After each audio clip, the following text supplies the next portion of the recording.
Amen. Ang Diyos ay palaging may ibinibigay na pagkakataon na tayo mag-reset sa buhay. Everyone say amen? Kasi minsan para tayong computer na kapag hindi na nagpa-function ay kinakailangan mong i-reset. Ito minsan, mga kapatid, cellphone natin, pagka ito ay nagahang, mga kapatid, ay kailangan mo lang i-reset. At ito, mga kapatid, ay magiging maayos uli. Okay? So sa buhay natin, mga kapatid, may mga reset na kinakailangan nagganapin o mangyari sa buhay natin para mag-function tayong mabuti. Everyone say amen. Kasi pag hindi po tayo na-reset, mga kapatid, ay mananatili po tayong nakahang. At hindi tayo magpa-function mabuti, mga kapatid. That's why we need, hallelujah, that God will reset our lives, mga kapatid. Hallelujah. So, tayo po ay nilikha ng Diyos. At kanina nga po sa ating pag-aaral, mga kapatid, pinaka-the best sa lahat ng nilikha ng Diyos ay yung kanyang kawangis. And I believe na ang Diyos sa kanyang paglikha sa atin, ibinigay niya yung pinaka-the best na pangangailangan po nating lahat. Sapagat ang nais ng Diyos ay hindi ka manatili sa pagiging isang good. But God wants you, amen, to achieve what is better, mga kapatid. Everybody say amen. Hallelujah. So, yung salitang reset, according to dictionary, mga kapatid, paki-slide nga po para makita natin kung anong definition nito. Ayon sa dictionary, yung salitang reset is to make a new, fresh start due to a change of circumstances. Parang yung panahon natin yan, di ba? Parang ang maraming mga tao, mga kababayan po natin, at hindi lamang po tayo, kundi lahat ay nakakaranas ng reset, mga kapatid. Sapagkat kailangan po nilang magpasimula uli. Lalo na kung ang mga gamit, sira, di na mapakinabangan, mga kapatid. Amen. Praise God. Parang pandemic, mga kapatid, na muli ang tao ay nakaranas ng ganito. Amen. Na kinakailangan, mga kapatid, na amen, may isang panibagong maaliwalas, mga kapatid, na panahon na sila po ay makapagsimulang muli, mga kapatid. Amen. So, it is a change of circumstances, opportunities, or priorities. Amen. Kailangan po tayong mag-reset, mga kapatid. Lalo na kung yung mga priorities natin sa buhay, hindi si Lord. Kapatid, amen. Wala ho tayong ibang dapat na pina-prioritize, amen, kundi ang Diyos. Kung mayroon pong mahalaga sa atin at number one sa atin, mga kapatid, ay walang iba kundi ang ating Panginoon. Kaya madalas ang Diyos nangungusap sa mga sirkumstansya ng buhay, mga kapatid. Para ang tao magising. Para ang tao makaalala, mga kapatid. Amen. At manumbalik, praise God, yung kanyang alaala na may Diyos na nagpapaalala, mga kapatid, ng lahat ng bagay na pinag-ipunan natin, lahat ng bagay, mga kapatid, praise God, na binigyan natin, ginugulan natin ng maraming panahon at pagkakataon. And yet, isang araw biglang mawawala sa atin, mga kapatid. It will remind us, mga kapatid, that everything in this world, amen, is just for temporary. Lahat ng bagay sa mundong ito, maglalaho. Lahat ng bagay sa mundong ito, lilipas. Lahat ng bagay sa mundong ito, mawawala. Hallelujah. Pero yung Diyos, mga kapatid, ay mananatiling Diyos na hindi mawawala sa buhay natin. Woo! Hallelujah! Mag-reset ka, kapatid. Pati worship mo, i-reset mo. Hindi ka na parito, di ba? Para magmasid. Hindi ka na parito para magbadyag. Ang tunay na worshiper, nagre-respond. Yan. Yung mga nakikita nyo, mga kapatid, mga worshiper yan.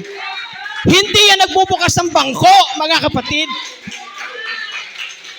Yan ay worshiper, amen, na kung saan, mga kapatid, nararamdaman niya na siya'y sumasamba kapag siya ay responded, mga kapatid, sa presence ng Diyos. Hallelujah. Marami tayong dapat i-reset. Marami tayong dapat, amen, na iwan natin yung mga dating bagay, mga kapatid, praise God, na hindi ka lalago doon. Kinakailangan mong mag-reset. Kinakailangan mong mag-change ng iyong kaisipan. Pag hindi ka nagbago ng iyong kaisipan, mga kapatid, hallelujah, walang bago na darating sa iyo.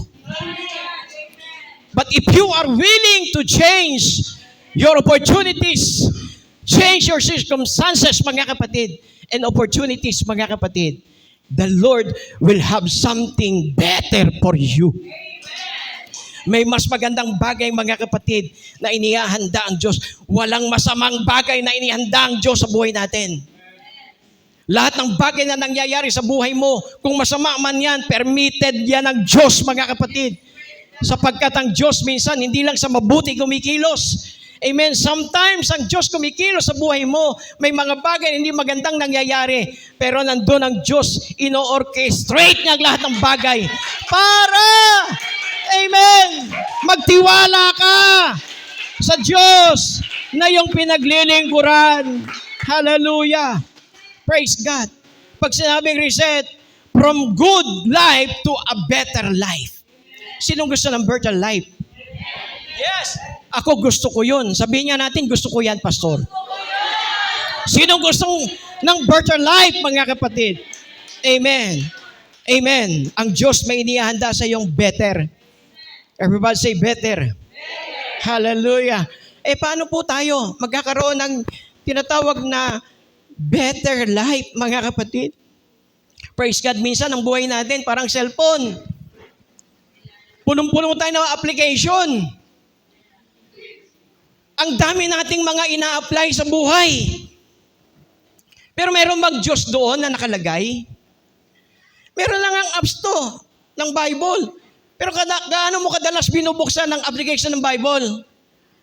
Mas madalas ang binubuksan natin, Facebook, Instagram, amen, Messenger, mga kapatid.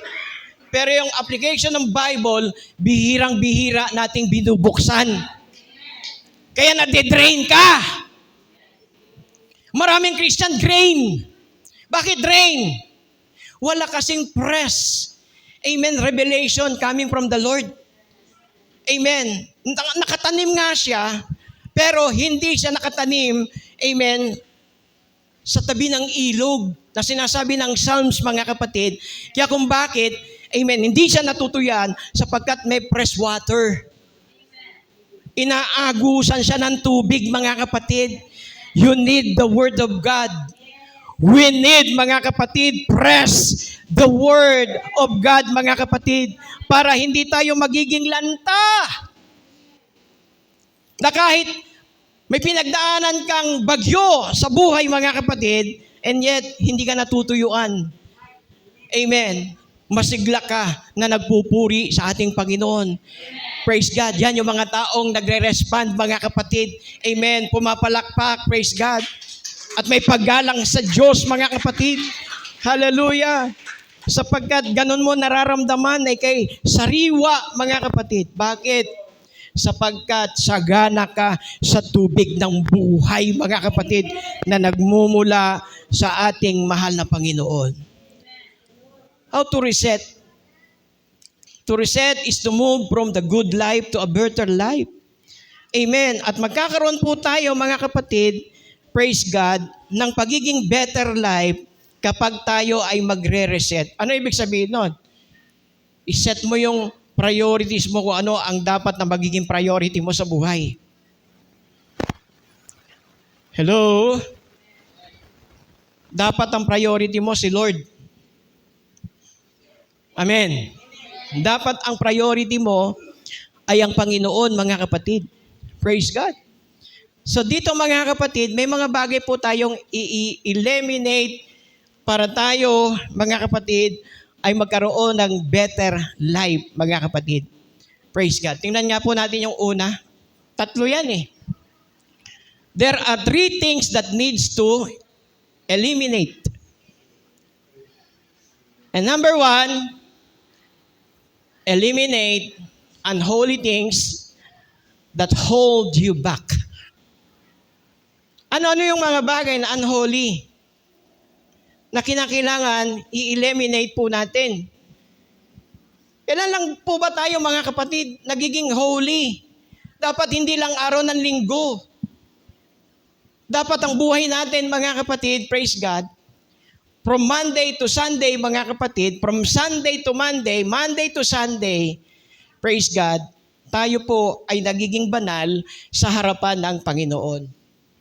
So yung mga bagay na ito ay hadlang.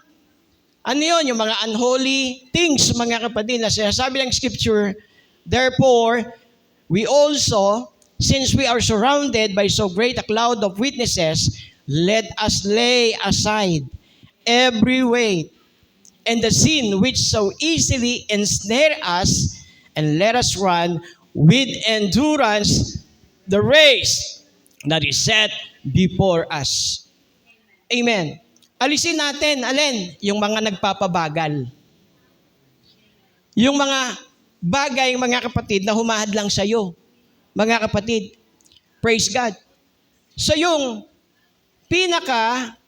hindi naman mahalaga, mga kapatid, dapat alisin po natin yung mga hindi naman mahalaga. Natin magsabi ng amen. Ang ilagay mo, yung mahalaga. Amen? Mga kapatid?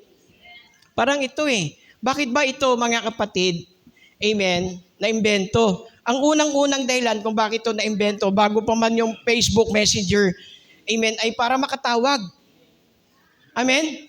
So ginamit to para nilikha ito, inimbento ito para magamit natin pang tawag. Hanggang sa na-imbento na yung texting, mga kapatid. Amen. Kaya nung dumating po, yung cellphone, mga kapatid, maraming mga nalugi. Mga kapatid, yung mga nagtayo ng ibang negosyo, mga kapatid, regarding sa telecommunication company, ay maraming nalugi, mga kapatid. Bakit? Kasi dati, nagte-telegrama lang tayo, sumusulat tayo ng maliit lang, mga ilang salita lang yun. Dahil pagka mahaba, malaki babayaran mo. Kaya nagtitipid ka ng mga salita, mga kapatid, para lang mag-send ka ng message, mga kapatid, doon sa tao. Pero nung na-imbento ito, mga kapatid, di na uso ngayon yun. Mga kapatid, praise God. So dito po, mga kapatid, ang sabi ng Scripture ay yung mga bagay na nakakahadlang, mga kapatid, ay nararapat na i-eliminate natin yan. Lalo na unholy things. Amen? Yung hindi naman makakapagpadagdag sa'yo sa spiritual na paglago mo, ay nararapat na tanggalin mo na yan. Mas marami ka pang oras, mga kapatid, sa sa paglalaro ng cellphone kaysa sa pagbabasa ng Bible. Amen ba? Praise God. Amen. Hindi dapat ganon. Dapat alisin natin yung makakahadlang. Everybody say amen. Ano yung next slide natin instead? Pangalawa, isa pa po. Pangalawa, undertakings that waste my energy. Si Paul may sinasabi, mga kapatid, sa 2 Corinthians, if I'm not mistaken, mga kapatid, amen, na ang lahat ng bagay, praise God, ay hindi po beneficial. Not everything is beneficial. Okay? So, lahat ng bagay ay makakabuti, pero hindi lahat yun, mga kapatid, ay makakapagbigay sa iyo ng mabuti.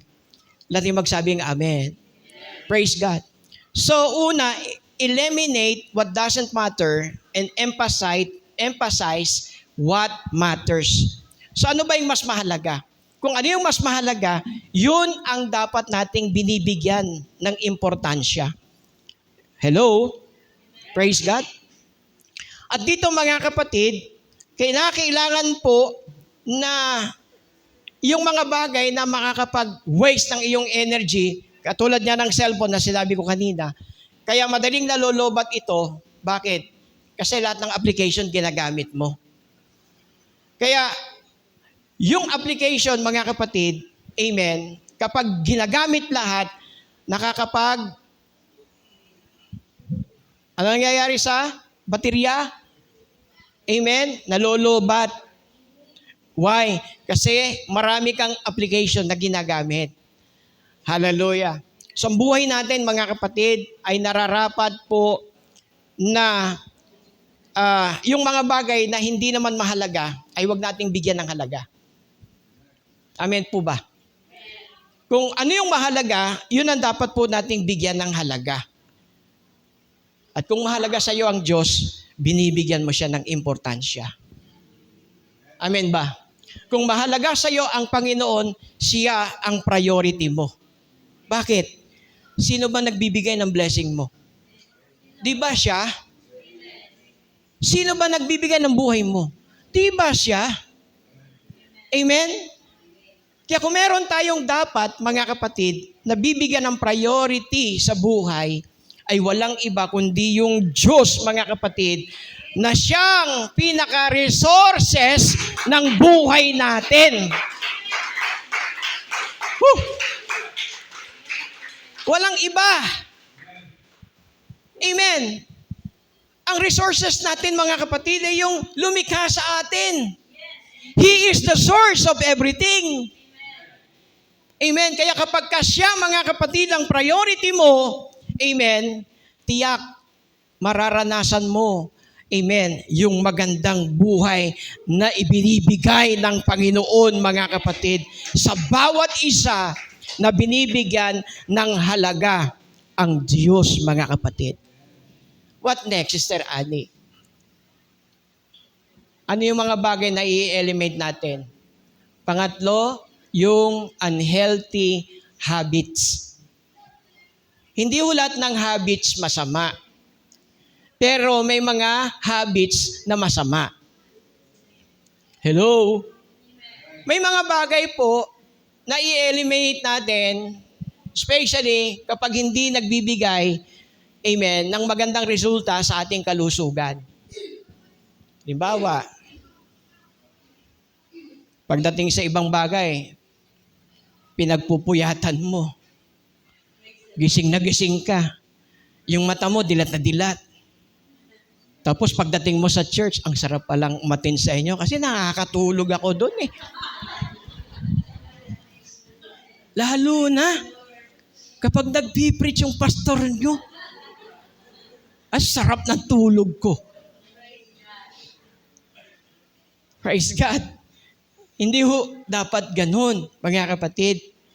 Kung sa iba, nakakaya mo na magpuyat, bakit sa salita ng Diyos di ka makapagpuyat? Hindi ka nga makapagbukas ng Bible at magbasa kahit isang chapter, isang araw. Amen. Praise God. Eliminate those unhealthy habits. Alisin natin yung mga habits, mga kapatid, na hindi naman magbibigay sa iyo, amen, ng magandang resulta. Kaya sabi ni Pablo sa mga taga-Epeso, amen, to be made new in the attitude of your mind, to put on the new self, created to be like God in true righteousness and holiness. Ano yung bagay, amen, praise God, na kinakasanayan mo? Yan, parang ganito, no? Yung iba, sasanay na. Pupunta na ng cell kahit di sinasabihin ni Pastora. Kakatok na lang yan. Dito na ako. Dito na, Mi. Minsan, naunahan pa nga, no? Naunahan ka pa eh. Nandito na ako sa cell. That's a good habit. Amen. Going to cell, going to church, amen, and winning the lost souls is the best habits. Amen. Woo! Hallelujah. Yan yung pinakamagandang habits. Katulad ng mga apostol, ng mga disciple, sabi, araw-araw, sila'y nasa bahay-bahay at nasa templo. Amen. Araw-araw, nandun sila sa mga bahay-bahay. At sa templo, na nagpupuri sa Diyos, mga kapatid. Hallelujah. Sa ngayon, ang dami nang umaagaw sa atensyon ng Diyos. At isa na rito, ang umaagaw, mga kapatid, sa atensyon ng Diyos para hindi ka magbigay ng oras sa Kanya. Kaya ang Panginoon nalulungkot eh.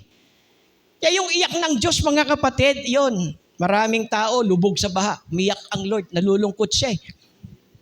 Kasi marami ng tao ngayon, hindi na po, amen, maka-Diyos ang pag-iisip. At ang mundo po natin, kung titingnan po ninyo, hindi po pabuti. Ang mundo po natin ay pasama ng pasama. Lantaran na po mga kapatid ang mga blasphemous mga kapatid. Lantaran na po pati mga teaching ngayon na napapanood nyo sa multimedia mga kapatid. Maraming aral diyan ang hindi na po ayon mga kapatid sa salita ng Diyos. Imagine mga kapatid yung Old Testament na Diyos na sinasabi na yung Diyos ng Old Testament masama, mamamatay tao, sinungaling. Samantalang si Jesus mga kapatid, amen, pinalalabas nila na mas mabuti si Jesus kaysa sa Diyos ng Old Testament. Praise God. So di ba yun ay isang pamumuso mga kapatid?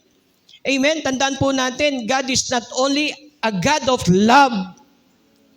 God is a God also of justice. Kapag tayo mga kapatid ay nagkakasala, may justice ang Diyos. Parurusahan talaga niya mga kapatid yung mga makasalanan. Praise God. Pero yung mga umiibig sa Panginoon mga kapatid, pinagpapala ng Diyos. Yes! Hallelujah! Kaya matitikman mo yung blessing ng Diyos. Kapag mahal mo ang Diyos mga kapatid, mas mamahalin ka ng Diyos.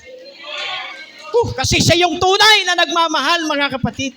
Siya yung tunay na nagmamahal sa atin. So eliminate, praise God, unhealthy habits. Dati magsabing praise the Lord.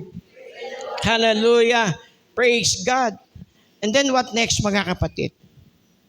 Ano yung bagay mga kapatid na kinakailangang i-develop natin? 3 bagay po na kinakailangang i-develop natin mga kapatid. Amen.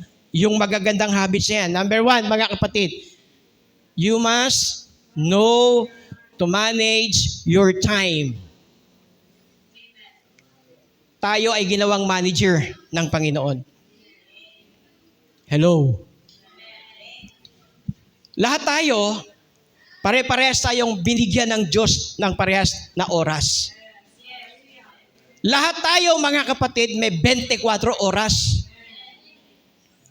Amen. Paano mo na ma-manage yung time mo? Mga kapatid, kaya alam nyo, minsan, hindi natin nalalaman, nai-influensya ng buhay natin si Satanas, na bagamat tayo kumikita ng pera, pero nawawala na yung panahon natin to have an intimate with God. Si Satanas ay magnanakaw. At ang isa sa ninanakaw niya, mga kapatid, sa buhay natin, yung oras mo para paglingkuran ng Panginoon.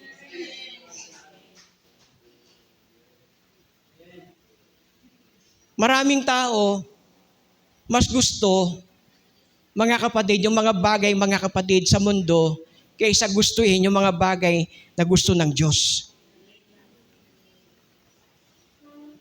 May oras nga tayo, mga kapatid, sa outing eh. May oras nga tayo, mga kapatid, na makipag-tsikahan, mga kapatid, sa mga amiga natin. Pag dumarating yung mga amiga natin, Buenos Dias, Paquito Diaz. Praise God. Unlimited tsikahan. Maganda sana eh, kung isisingit mo yung Word of God. Hindi sayang yung pakikipagtsikahan mo. Kung ang pakikipagtsikahan mo may purpose, mga kapatid. Ang purpose mo, may share mo ang kabutihan ng Diyos. Kaya minsan kapag nakukwentuhan kayo, tanungin mo sila. Oh, Bes, ano ba yung pinakamagandang bagay na nangyari sa buhay mo? Alam niyo, nung nag-share ako ng gospel, mga kapatid, after training, about 1 minute, tinest namin to sa labas, mga kapatid. At ang pinakatanong lang na gagamitin ay ano ang pinakamagandang nangyari sa buhay mo? Alam niyo, yung siniran ko ng 1 minute witness, mga kapatid, mga ngiyak-ngiyak siya. Ang sabi niya, wala akong naalalang may magandang nangyari sa buhay ko. Imagine maraming tao, mga kapatid, na hindi nakakaranas na mayroon silang magandang bagay na nangyari sa buhay nila. Alam nyo, mga kapatid, nung kinuwento ko ang aking buhay, mga kapatid, kinuwento ko, dati hindi maganda ang buhay ko. Pero nung tumating si Jesus sa buhay ko, yung hindi maganda, naging maganda. Naging maganda. Kaya alam ko, meron tayong magandang storya. Hello? Amen. Yung pangit, mga kapatid, praise God, lesson learned na lang yun. Lesson learned na lang yun. Ano man yung mga bagay na nakaraan natin, mga kapatid, lesson learned na lang yun, mga kapatid, na doon natuto tayo na yung mga bagay na pangit, wag na nating balikan. Yung mga bagay na hindi makakabuti, wag na nating balikan, mga kapatid. Kaya nga sabi, mga kapatid, takbuhin po natin, amen, yung takbuing inilagay sa atin, mga kapatid, na ang objective natin ay makarating tayo doon hanggang dulo. Makarating tayo doon hanggang dulo. Amen. Kung ayaw nila, di ayaw mo, ako, basta ako, tuloy ako. Ayaw nyo? Sige, ayaw nyo. Pero yung gusto, sabay-sabay tayo. Hanggang tayo ay makarating doon sa dulo, walang iwanan. Hello? Hallelujah! Tama ang sabi, mga kapatid, ng Psalms chapter 90. Nagpapaturo, mga kapatid, amen, na magkaroon siya ng kakayanan na mabilang niya yung kanyang mga araw. Oh, sino kaya dito sa atin? Alam niya hanggang doon lang siya. Meron ba? Hindi naman tayo Diyos eh. Hindi natin alam eh. Yung itinakda ng Diyos, siya lang ang nakakaalam nun. Kung ikaw may timetable ka, di lalo ang Diyos may timetable. Yung salitang itinakda, mga kapatid, amen, Diyos lang ang nakakaalam nun. Kaya magpasiguro ka, kapatid. Amen. Magpasiguro ka. Dahil pag hindi ka nagpasiguro, kapatid, amen, paano kung hindi ka nakatitiyak na isang araw mawawala ka sa mundong ito? Saan ka pupunta? Teach us to number our days that we may gain a heart of wisdom. Amen. Kailangan po natin yan. Kaya nga divine. Amen. Praise God. Guidance. Guidance, mga kapatid. Amen. Next week, how to have divine wisdom. Amen. Na-reveal na kanina, mga kapatid. Hindi ko pa ipipreach yun eh. Pero, na-reveal na. Ako, inihanda ko na yung ipipreach ko. Kung hanggat mari, isang buwan, ihanda ko na para hindi ako nakakarag. Praise God. So, kinakailangan prepared ang isang lingkod ng Diyos. Amen. Teach us to number our days that we may gain a heart of wisdom. Hallelujah. Praise God. So, kinakailangan, mga kapatid, tayo po ay mag-develop, mga kapatid, ng pagiging isang good manager. Amen. Kasi lahat tayo, mga kapatid, ay manager. You are responsible on how you use your time. I am responsible on how I use my time. Kasi lahat tayo ay mayroon pong accountability kung paano natin ginagamit yung mga oras at panahon natin. Minsan, gusto mo pa, umarap ka doon sa TV, nanonood ka. At minsan, parang gusto matulog na lang. Wala ka lang gagawin. Pag nagutom, kakain. Mga kapatid, hindi po tayo nilikha ng Diyos para sa ganung bagay lamang. You are created to worship. You are created to serve the Lord, mga kapatid. You are created to do, amen, what the will of the Lord in your life, mga kapatid. You are responsible, amen, to manage your time. Hello? Praise God. Kaya, alam nyo, mga kapatid, ginagamit natin yung pagkakataon para, praise God, makasunod tayo sa utos ng Panginoon about the Great Commission. Na sinasabi ni Lord, amen, praise God, go and make disciples. At ang Diyos nangungusap sa aking puso, mga kapatid, amen, na tayo po ay pinapadala sa isang lugar, mga kapatid. Hindi ko alam kung ano ang kahihitan nito, pero ang Diyos, amen, akala ko magbabago yung direction ng Diyos eh. Nagbagyuhan eh. Pero hindi ho nagbabago yung direction ng Diyos. Talagang pinapapunta po tayo ron. At kasama po si Pastora, mga kapatid, para makapag-open ng isang bagong gawain. Bakit? marahil may mga taong naghihintay doon, amen, na naghihintay lamang sila na may tao na mag-guide sa kanila patungo sa Panginoon. Hallelujah. Praise God. Managing your time. Kaya dapat bigyan nyo ng oras, panahon, na meron kayong oras at panahon, mga kapatid, amen, na yung oras nyo ay ibinibigay nyo, ini-invest nyo, hindi lang araw ng linggo. Alam nyo kasi yung mga nasanay ng araw ng linggo, nung panahon kasi na hindi pa tayo born again, yan po yung namana natin, yung pagiging tradisyonal na isang Kristiyano. Amen? Yung nasanay tayo, attend lang tayo ng araw ng Sunday. Attend nga tayo pero ilang minuto lang tayo mag-stay sa loob ng simbahan. At pagkatapos, mga kapatid, wala pang kibuan doon. Sasabihin lang ng pare, peace be with you, saka lang tayo nagpe-peace be with you. Praise God. Pero after noon, mga kapatid, uuwi na tayo sa ating mga bahay. Na wala man lang tayong nakilalang tao. Sa totoong church, hindi ganon. Kasi dapat lahat tayo rito, mga kapatid, amen, ay magkakakilala. Hello? At dapat nararamdaman mo bilang isang kapatid sa Panginoon, amen, na meron kang relasyon sa Kanya. Kaya sometimes, madalas sinasabi ko, mga kapatid, after ng service, lalaki sa lalaki, babae sa babae, yakapin mo siya at sabihin mo sa kanya, ganito ko naramdaman ang pagmamahal ng Diyos. Mararamdaman ng taong yon talagang may pagmamahal nga ang Diyos. Kasi kung gaano mo siya niyakap ng mahigpit, nararamdaman niya, talagang naramdaman mo ang pagmamahal ng Diyos. Praise God. Hallelujah. Hallelujah. Praise God. So, the secret of effective life, mga kapatid, is how to manage our time. Amen? Kapag tayo ay marunong mag-manage ng oras natin, mga kapatid, praise God, may sekreto po yan para tayo ay maging successful sa ating buhay. So knowing what matter most and doing it, what is matter most, do it. Kung ano yung pinakamahalaga sa lahat, do it. Huwag mong hayaang mawala, mga kapatid, yung opportunity, yung time na yon.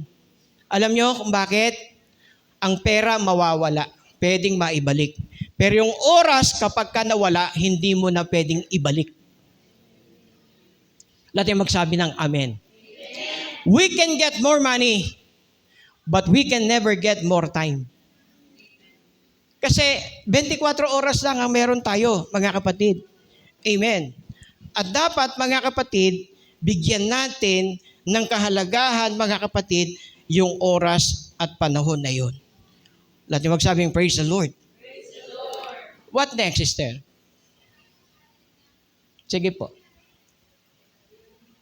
Making your time to be with purpose. And pangatlo, mga kapatid, moving only on good priority. Yan po yung last, mga kapatid. Moving only on good priority. Praise God. So yan po yung mahalaga, mga kapatid. Praise the Lord. Na kung saan, mga kapatid, amen, kumilos ka lang kung yun ay priority at makabubuti.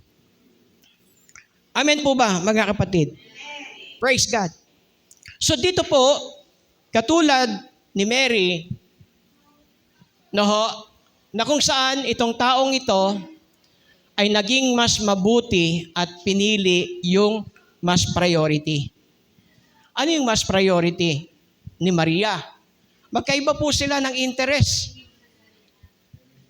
Si Marta, ang kanyang interest ay maging abala sa kusina. Samantala, si Maria ay naging abala sa pakikinig ng salita ng Diyos. Parehas naman, ang kanilang layunin ay mabigyan ng serbisyo ang Panginoon. Pero, mga kapatid, mas binigyan ng Panginoon, Praise God. No? Nang pansin yung ginawa ni Mary. Sapagkat ang ginawa ni Mary, pinili niya yung mas priority.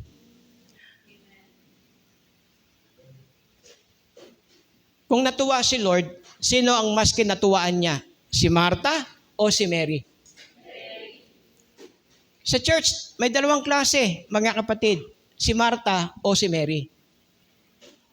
Kung ikaw ay pipili, at ikaw ay praise God, ang Diyos o ang Panginoon ay matutuwa sa iyo, piliin mo na maging katulad ni Maria. Piliin mo na maging katulad ni Mary, sapagkat si Mary ay pumili kung ano yung better. Ibig sabihin, ang ginawa ni Martha ay good. Hello? Mabuti yun. Naging abala siya, mga kapatid, sa kusina. Pero si Mary ay naging mas better, mga kapatid. Yung good, amen, kay Martha, kay Mary ay better. At ang sabi, it will not be taken away from her.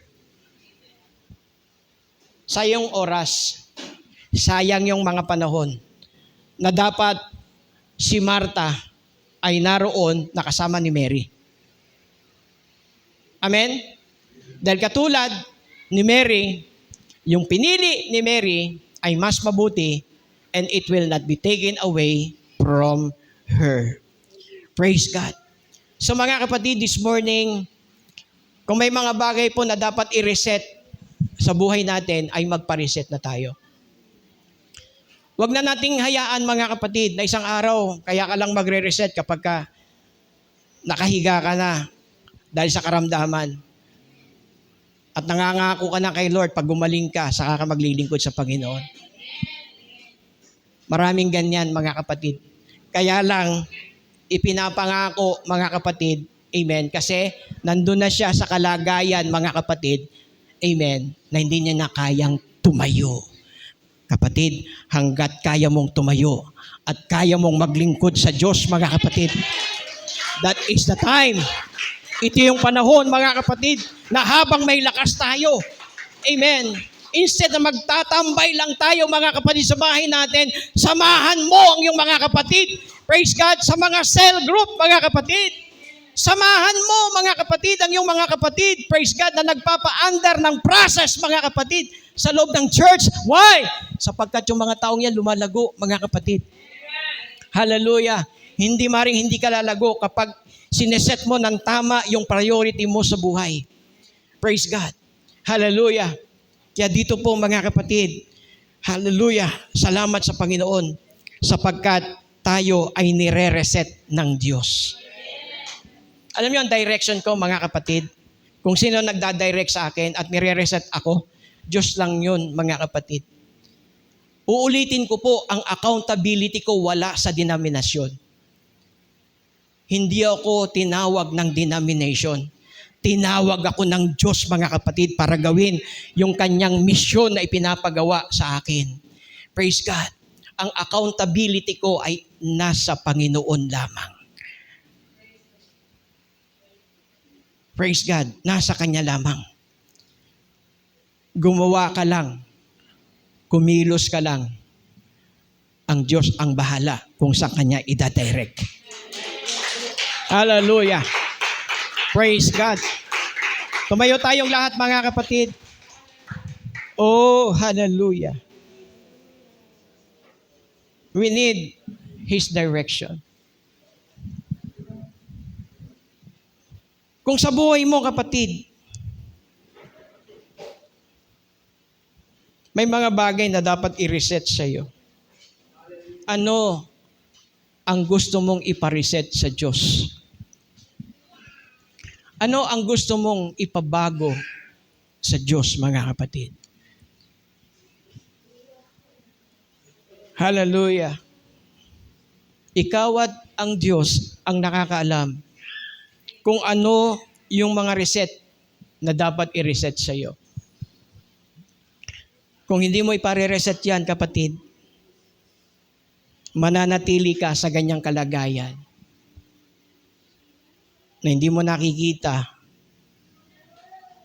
malayo ka na pala sa Panginoon. Kapag wala na tayong pagmamahal sa gawain ng Diyos, mga kapatid, mangamba ka na. Pag wala kang pagmamahal sa mga kaluluwa, para paglingkuran sila, mangamba ka na. Because loving people is a reflection of your loving God. If you love God, you will love people. If you serve God, you will serve people. Praise God. Pero kung wala tayong ganyang damdamin, mga kapatid, kamusta ang pagmamahal mo sa Panginoon? Kamusta ang pagmamahal mo sa kanyang mga gawain? Dahil kung hindi mo na priority ang bagay na ito, nasa kalagayan po tayo na napakadelikado, mga kapatid. Lalo na ang panahon po natin ngayon ay panahon ng ligligan. Ito yung panahon, mga kapatid, na tayo ay nililiglig ng kaaway. Kaya kung hindi ka matatag na kumakapit sa Panginoon, instead na kayo magiging victors, you will be a victim. Huwag kang maging biktima. Dapat ikaw ay magiging survivor at victorious, mga kapatid, sa tulong ng ating Panginoon. Let God direct us to develop each and every one of us, mga kapatid, about sa mga good habits na nararapat na i-develop ni Lord sa buhay natin. And if you are willing, mga kapatid, God is here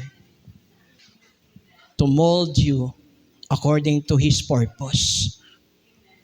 If you are willing, amen, to offer your life to the Lord and asking help from the Lord, mga kapatid, tutulungan ka ng Panginoon. Lahat po tayo may mga struggle. Lahat tayo may mga pinagdadaan ng struggle sa buhay. Praise God. Ngunit, ang lahat ng mga struggle na yan, kung ito ay isasang tabi lang natin, mga kapatid, at hayaan natin ng Diyos ang kikilo sa buhay natin, makikita mo kung paano ang Diyos kikilo sa buhay mo. Hallelujah. Hallelujah. Hallelujah. So the Lord is inviting every one of us to come before the presence of the Lord, having the willingness na magkaroon ng reset. Praise God. Sino po, mga kapatid, ang pupunta rito sa harap na handa po niyang ibigay ang kanyang sarili? Amen. Na siya ay handang magpa-reset sa ating Panginoon. Kung nararamdaman mo yan, kapatid, God is inviting you to come into the altar and asking God to reset your life.